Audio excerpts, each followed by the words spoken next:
আপনি কোথা থেকে কথা বলছেন? বদরের যুদ্ধের ঘটনা এরকম একটা ঘটনা আছে।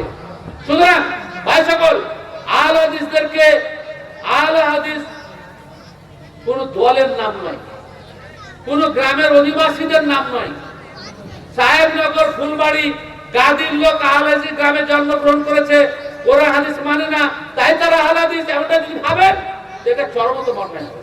দাবিতে আহলে হাদিস, যেমন সারা বিশ্বের লোক নিজেকে মুসলিম বলে দাবি করছে, অনুরূপ আপনি দাবিতে আহলে হাদিস, কিন্তু কোরআন এবং সহিহ সুন্নাহকে যারা 100% মেনে চলার চেষ্টা করে তারাই হচ্ছে আহলে হাদিস। যারা আল্লাহর কথাকে, রাসূলের কথাকে মূল্য দেয় মানুষের কথার তুলনায়, তারাই হচ্ছে প্রকৃতপক্ষে আহলে হাদিস। যারা কোরআন এবং সহিহ সুন্নাহকে নিজের জীবনে বাস্তবায়ন করে তারাই হচ্ছে প্রকৃতপক্ষে আহলে হাদিস। ইন্নাল্লাহা লা ইয়ানজুরু ইলা সুওয়ারিকুম ওয়ালা ইলা আজসামিকুম ওয়ালাকিন ইয়ানজুরু ইলা কুলুবিকুম ওয়া আমালিকুম।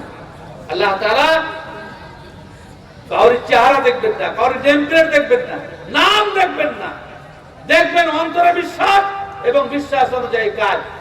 সুতরাং দাবিতে আহলে হাদিস হলে হবে না, কাজে আহলে হাদিস হতে হবে। আহলে হাদিস কোন সময় বেনামাজি হয়?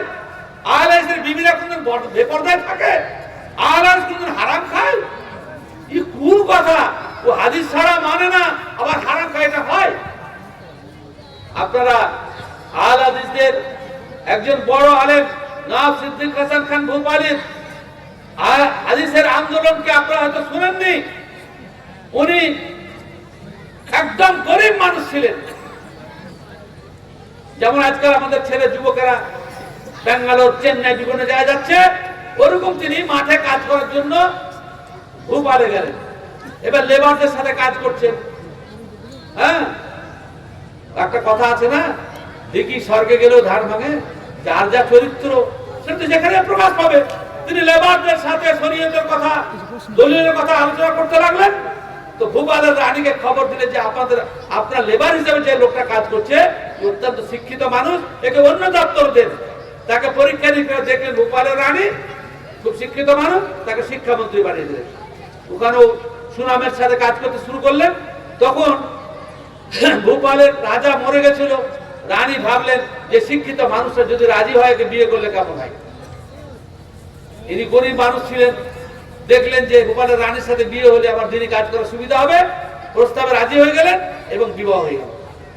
কিন্তু বিবাহ হলে কি হবে? তিনি তো কারোর অধীনে, স্বামী হলে কি হলো? রানী দেশ চালাচ্ছে, তার অধীনে স্বামী। সেজন্য রানী আদেশ দিতেন প্রত্যেকদিন বিকাল বেলায় ঘোড়ার গাড়িতে চেপে এক পাশে মাওলানাকে বসিয়ে আর অপর পাশে বসে হাওয়া খেয়ে বেড়াতেন। আর মনে মনে ভাবতেন স্ত্রীকে পর্দা করা ফরজ। মা বোনেরা শুনেন, খালি গল্প করছেন আপনারা, গাজী সাহেব রকমের মানুষ মেয়েরা। হ্যাঁ, শেষকালে তখন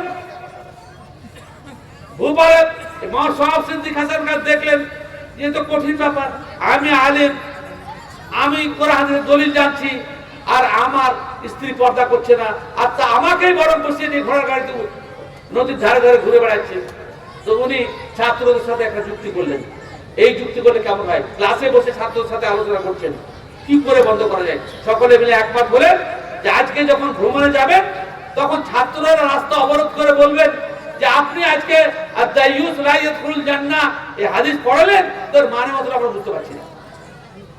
আর কথা হলো উনি কি উত্তর দিবেন? উনি খালি বলবেন যে আমাকে দেখে বুঝতে পারছি না, এছাড়া অন্য কোনো কথা ছাত্ররাও বলবে না, উনিও বলবেন না। ওরা খালি বলবেন যে হাদিস বুঝতে পারলাম না, আর উনি নিজেকে দেখে বলবেন যে আমাকে দেখে বুঝতে পারছি না, এছাড়া তৃতীয় কথা বলবে না। যখন তারা চলে গেল তখন বিবি রাতে এসে নওয়াব সিদ্দিক হাসান খান ভূপালীকে বলছেন যে ছেলেদের সাথে কি, ছাত্রদের সাথে কি কথা হলো, আমি বুঝতে পারলাম না। বলে ওটা তোমার ব্যাপার নয়, আগ্রহ বাড়াবার জন্য তুমি পরিষ্কার বলো, তোমার ব্যাপার নয়, ওটা আমাদের ছাত্রদের ব্যাপার ছিল। বলে আমি দেশের মালিক, আর ঘটনা কি ঘটছে আমি বুঝতে পারবো না। যখন একদম কথা শোনার জন্য বিবি রাজি হলেন, তখন তিনি কোরআন হাদিসের দলিল দিয়ে বুঝালেন যে আমার স্ত্রী তুমি যদি পর্দার ভেতরে না থাকো তাহলে আমাকে জাহান্নামে যেতে হবে। আল্লাহ তাআলা, আল্লাহ রাসূল সাল্লাল্লাহু আলাইহি ওয়াসাল্লাম বলেন আদ-দাইয়ুস লা ইয়াদখুলুল জান্নাহ, যাবে না। আল্লাহ রাসূল সাল্লাল্লাহু আলাইহি ওয়াসাল্লাম অপর একটা হাদিসে বলেছেন যে আমরাতুন কোন অমুক মেয়ে যে যার স্বামী তার কাফা হাজাউজুহা মুনাতার দুনিয়া ফাতাবার রাজা, স্বামী তার বাড়িতে সংসারের সবকিছুর ব্যবস্থা রেখেছে, তারপর রাস্তায় ঘুরে বেড়ায়, এ আল্লাহ তাআলা তার সাথে কথাও বলবে না আর জান্নাতেও যাবে না। বলে এত বড় গুরুগম্ভীর বিষয়, তা আপনি তো আমাদেরকে আগে কোনদিন বলেননি, তাহলে তো আমার দেশ পরিচালনা করা যাবে না। এখন তো আমাদের দেশে পঞ্চায়েত মেম্বার, জেলা পরিষদের সদস্য, আরো কত কি হচ্ছে, আর আমাদের ক্ষমতার লোভের পয়সার লোভের জন্য আমাদের বিবিদেরকে আলহামদুলিল্লাহ সকলের জন্য আমরা উন্মুক্ত করে দিচ্ছি, সকলের কাছে যেন মিশে আর সকলের সাহায্য লাভ করে। আমাদের তো কোনো প্রকার মানে দিন শরীর বলে কিছু নাই। তখন মিস্ত্রি বললেন তাহলে তো আমার এই পদে থাকা যাবে না। বলে সেটা আপনার তোমার ব্যাপার, সিদ্ধান্ত তোমাকে নিতে হবে। তিনি তখন দেশের সভাপরিষদকে ডেকে নওয়াব সিদ্দিক হাসান খাঁকে দেশের নওয়াব বানিয়ে দিলেন এবং নিজে পর্দার ভিতরে ঢুকে চলে গেলেন। নওয়াব সিদ্দিক হাসান খান ভূপালী যখন দেশের রাজা হয়ে গেলেন, সমস্ত ক্ষমতা যখন তার হাতে, তখন তিনি প্রেস তৈরি করলেন। সারা ভারতবর্ষে কোনো হাদিস পাওয়া যেত না, কোনো হাদিস গ্রন্থ ছিল না। মাসারিকুল আবরার আনোয়ার নামক গ্রন্থ শুধু পাওয়া যেত, বেশকার কিছু পাওয়া যেত না। ভোপালের রাজা নওয়াব সিদ্দিক হাসান খান তিনি প্রেস করে নতুন ভাবে ছড়িয়ে গোটা ভারতবর্ষে তিনি হাদিস গ্রন্থকে ছড়িয়ে দিয়েছেন। আগে তো হাদিসই পাওয়া যেত না। আমাদের দেশে শুধু ফেকা মোহাম্মদী, দুনিয়ার জয়ী হাদিসে ভর্তি, আর এই সমস্ত বই পড়ানো হতো, আর মৌলবীদের কাছে ওটাই বিশাল বড় মাসলার বই হয়ে যেত। নওয়াব সিদ্দিক হাসান খান ভোপালী হাদিস ছেপে গোটা ভারতবর্ষে দিয়ে দিলেন। আলেমদের একটা বড় অবদান। আর একটা বড় অবদানের কথা শুনে সময় শেষ হয়ে যাচ্ছে। নাদওয়াতুল উলামা লখনউ, যারা জামাত ইসলামী করেন, অন্য কোন জামাত করেন, আল হাদিসরা বলেন যে সব ঐক্যবদ্ধ হয়ে থাকা উচিত। ঐক্যবদ্ধ হতে গিয়ে অনাদর্শের কাছে আদর্শকে বিক্রি করে কি ক্ষতি হয়েছে তার আপনাকে একটা ইতিহাস শোনাচ্ছি। আর এদের একটা বড় আলেম ছিলেন ওয়াহিদুজ্জামান হায়দ্রাবাদী, অনেক বই লেখক। আর নওয়াব সিদ্দিক হাসান খান ভোপালী 222 খানা বইয়ের লেখক। আর এই ওয়াহিদুজ্জামান হায়দ্রাবাদী সমস্ত হাদিস গ্রন্থ তিনি উর্দুতে অনুবাদ করেছেন। তার বিরাট লাইব্রেরি ছিল। নাদওয়াতুল উলামা লখনউ, যেটা হানাফিদের প্রতিষ্ঠান এখন, তার প্রতিষ্ঠাতা সভাপতি ছিলেন মাওলানা সানাউল্লাহ আমৃতসরী, আহলে হাদিসের বিখ্যাত আলেম, যে আমাদেরকে ভারতবর্ষের মতন দেশে ঐক্যবদ্ধ হয়ে থাকা যায়। কিন্তু এই ঐক্যবদ্ধ বেশি দিন লাস্টিং করেনি। এই সময়ের মধ্যে আহলে হাদিসের সবথেকে বড় লাইব্রেরি ওয়াহিদুজ্জামান খানের হায়দ্রাবাদের লাইব্রেরি সব হস্তান্তর করে, ট্রান্সফার করে দেয় নাদওয়াতুল উলামা লখনউতে। আমি যে মাঝে 2-3 বার গেছি, সমস্ত বই ট্রান্সফার করে দেয়। আর তারপরে অসহযোগিতা শুরু করে, আমিন বলার জন্য কষ্ট দেয়, না এরকম অত্যাচার শুরু করে। আর শেষকালে মানে সেখান থেকে তার সুরেস্তা বাধ্য হন, আর এককভাবে হানাফিদের প্রতিষ্ঠান হয়ে যায়।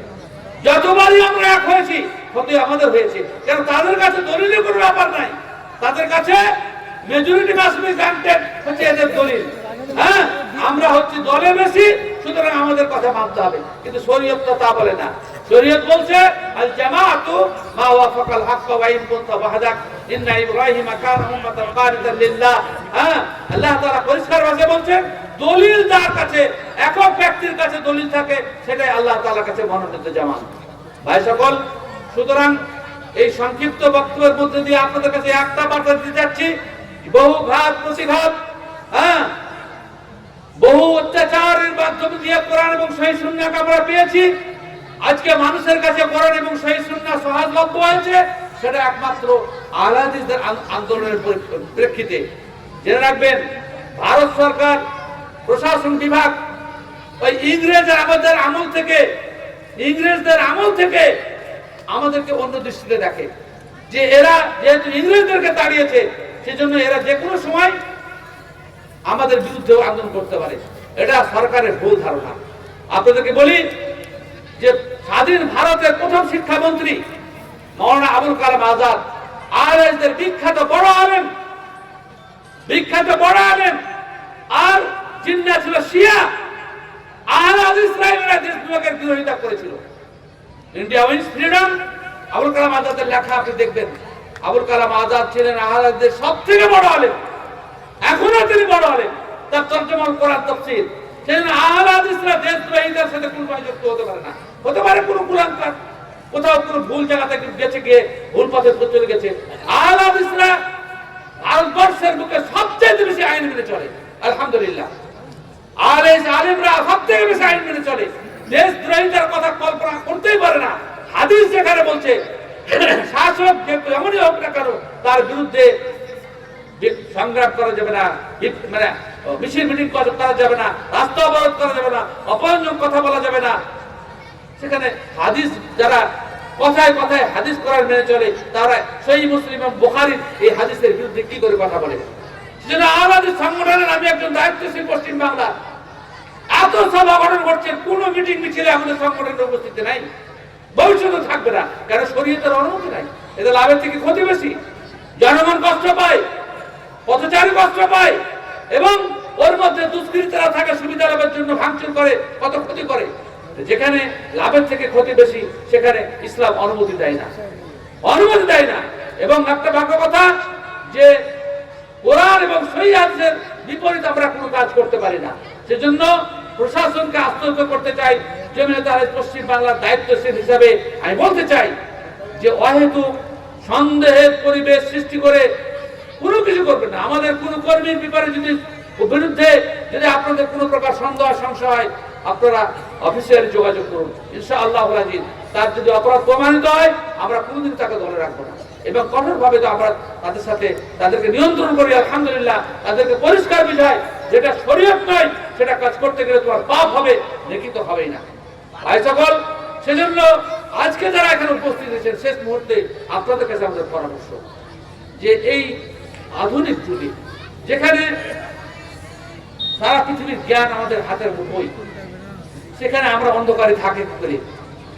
অন্ধকারে থাকি কি করে? আমরা অন্যায় করি কি করে? মুখে দাবি এক, অন্য কিছু করে এক। হ্যাঁ, সুতরাং আমাদেরকে কোরআন এবং সহিহ হাদিস মেনে যদি চলি, তাহলে অন্তত পক্ষে আহলে হাদিস গ্রামগুলোতে অপরাধমূলক কোনো কাজ হওয়া বাঞ্ছনীয় নয়। যেহেতু আপনি কোরআন হাদিস মেনে চলেন, আহলে হাদিস বেনামাজি থাকতে পারে না, আহলে হাদিস চোর হতে পারে না, আহলে হাদিস বেঈমান হতে পারে না, আহলে হাদিস হারাম করতে পারে না, আহলে হাদিস সম্পর্ক নষ্ট করে হতে পারে না। যারা আহলে হাদিস তারা আপোষে ঝামেলা করতে পারে না, অসম্ভব। সুতরাং দাবিতে নয়, বাস্তবে আমরা আহলে হাদিস হই, কোরআন এবং সহিহ সুন্নাহকে অনুসরণ করি, আল্লাহ তাআলার কাছে দোয়া করি। আল্লাহ রাব্বুল আলামিন, তুমি যখন আমাদেরকে তোমার বাণী হাদিস এবং রাসূল আকরাম সাল্লাল্লাহু আলাইহি ওয়াসাল্লামের হাদিসের মানে অনুসারে বানিয়েছো, সেটা যেন বাস্তবে আমরা মানে রূপায়িত করতে পারি, আমরা মেনে চলতে পারি, সে তৌফিক তুমি আমাদেরকে দান করো। আকুলু কওলি হাযা আস্তাগফিরুল্লাহ লি ওয়া লাকুম ওয়া লিসাইরিল মুসলিমিন। আসসালামু আলাইকুম ওয়া রাহমাতুল্লাহি ওয়া বারাকাতুহু। ওয়া আলাইকুম আসসালাম ওয়া রাহমাতুল্লাহি ওয়া বারাকাতুহু। আমরা এতক্ষণ ধরে দীর্ঘ আলোচনা শুনলাম। আপনারা সকালে অবগত আছেন যে রাত্রি 9টা পর্যন্ত আমাদের প্রোগ্রাম হবে। 9টা বেজে গেছে, আর প্রোগ্রাম আমরা বাড়াতে পারবো না। যদিও আমার হাতে অনেকগুলো প্রশ্ন এসেছে, দুঃখের সাথে জানাচ্ছি যে প্রশ্ন আলোচনার বিষয় কেন্দ্রিক একটিও নয়। আপনাদের লোকাল কিছু সমস্যা আছে, সে সমস্যার কোশ্চেন, আর এতগুলো প্রশ্ন উত্তর দেওয়া সম্ভব নয়। শুধু একটা কথা আমি বলি, এখানে কোনো ইন্টেলিজেন্স বিভাগের যদি কোনো ব্যক্তি থাকেন, প্রশাসনের ব্যক্তি থাকেন, তাদেরকে ধন্যবাদ জানাচ্ছি আমাদের এই সভা শোনার জন্য। একটা কথা আমাদের আমির সাহেবের কাছ থেকে এসেছে, আপনারা হয়তো সেটা নোট করেছেন বা শুনতে পারেন। দিলালপুর আব্দুল্লাহপুর এলাকা মুজাহিদদের সেন্টার ছিল। জি, কথাটা চমকার কোনো কথা নয়। ব্রিটিশ পিরিয়ডে ব্রিটিশদের বিরুদ্ধে যারা আন্দোলন করেছিলেন, ইসলামী অনুশাসন মেনে যে আলেম ওলামারা আন্দোলন করেছিলেন, তাদেরকে মুজাহিদ বলা হতো তখন। এবং সে মুজাহিদদের সেন্টার, অর্থাৎ ভারতবর্ষকে ব্রিটিশদের কাছ থেকে দখলমুক্ত করার জন্য যে জিহাদ, যে দেশের জন্য আন্দোলন, তখন সেটাকে জিহাদি আন্দোলন বলা হতো, আর তার কর্মীদেরকে মুজাহিদ বলা হতো। সেই কারণে ওই এলাকাগুলোকে মুজাহিদের সেন্টার বলা হয়েছে। এখন তথাকথিত মুজাহিদ, জিহাদ, জঙ্গি, যাকে একাকার করে দিয়েছেন, এমনটি গুলিয়ে ফেললে হবে না। আশা করি বিষয়টি আপনাদের কাছে পরিষ্কার হয়েছে। মুজাহিদ শব্দের বাংলা অর্থ যোদ্ধা, ইংরেজদের বিরুদ্ধে যুদ্ধ করেছে সেজন্য তাকে মুজাহিদ বলা হয়।